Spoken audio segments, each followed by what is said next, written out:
Γεια σας. Στο βίντεο αυτό θα μιλήσουμε για το Google Scholar, το οποίο είναι μια εξειδικευμένη εφαρμογή που μας βοηθάει να βρούμε επιστημονικά άρθρα. Για να επισκεφτούμε τη σελίδα του Google Scholar, βάζουμε τη λέξη Scholar στο Google και βλέπουμε το πρώτο αποτέλεσμα, ότι είναι το link για το Google Scholar. Τώρα είμαστε ήδη στο περιβάλλον του, το οποίο μοιάζει αρκετά με το Google. Βλέπετε εδώ έχει και τη φράση «Στηριχθείτε γερά πάνω σε γίγαντες». Αυτή η φράση δεν είναι τυχαία εδώ, παραπέμπει στα λόγια που αποδίδονται στον Εύτονα, ο οποίος όταν είχε ερωτηθεί πώς κατάφερε και έφτασε τόσο ψηλά, απάντησε ότι αν έφτασα ψηλά, αν είδα μακριά μάλλον, το οφείλω στο ότι στηρίχθηκα στους ώμους γιγάντων. Και εννοούσε πόσο σημαντική ήταν η επιρροή του έργου άλλων προγενέστερων επιστημόνων που τον βοήθησαν να φτάσει εκεί. Λοιπόν, ας δούμε τώρα πώς δουλεύει το Google Scholar. Πηγαίνουμε στο πεδίο αναζήτησης και βάζουμε τις λέξεις κλειδιά, δηλαδή τις λέξεις που θα μας βοηθήσουν να βρούμε αυτό που ψάχνουμε. Ας πούμε για παράδειγμα ότι ψάχνουμε για τη χρήση των νέων τεχνολογιών στην εκπαίδευση ή γενικότερα για τις νέες τεχνολογίες στην εκπαίδευση. Λοιπόν, βάζουμε τις λέξεις αυτές και πατάμε αναζήτηση. Βλέπετε τα αποτελέσματα έρχονται κατευθείαν. Μας έβγαλε περίπου 16.800 αποτελέσματα, τα οποία καταλαβαίνετε ότι δεν θα είναι όλα σχετικά. Εδώ υπάρχουν οι σελίδες. Βλέπουμε την πρώτη σελίδα, μπορεί να πάμε στη δεύτερη, αν και εδώ δεν βρούμε κάτι που μας ενδιαφέρει στην τρίτη. Και φυσικά μια καλή συμβουλή είναι ότι δεν θα βρίσκουμε πάντα αυτό που θέλουμε στην πρώτη σελίδα. Καλό είναι να κοιτάμε αρκετές σελίδες πίσω, εάν ψάχνουμε κάτι συγκεκριμένο.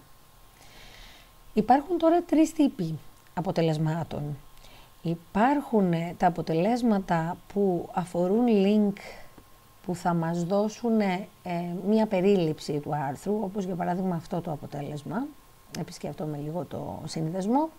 Βλέπετε είναι από ένα επιστημονικό περιοδικό που λέγεται Σύγχρονη Εκπαίδευση. Μας πήγε στον ιστότοπο της Βιβλιοθήκης και του Κέντρου Πληροφόρησης του Αριστοτελείου Πανεπιστημίου Θεσσαλονίκης και μας δίνουν διάφορες πληροφορίες, δηλαδή τον τίτλο του άρθρου, τον συγγραφέα, μία περίληψη, κάποιες θεματικές επικεφαλίδες, λέξεις κλειδιά, αυτά. Αλλά δεν μας δίνει το πλήρες κείμενο. Πάμε να δούμε κάποιο άλλο αποτέλεσμα. Όταν υπάρχει κάποιο PDF ή κάποιο doc αρχείο στο πλάι, στο δεξί πλάι του αποτελέσματός μας, συνήθως είναι το πλήρες κείμενο.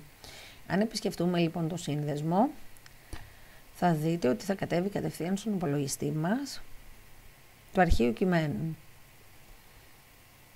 Και είναι όντως το πλήρες κείμενο της εργασίας την οποία μπορούμε να διαβάσουμε. Ένας άλλος τύπος αποτελέσματος είναι οι αναφορές.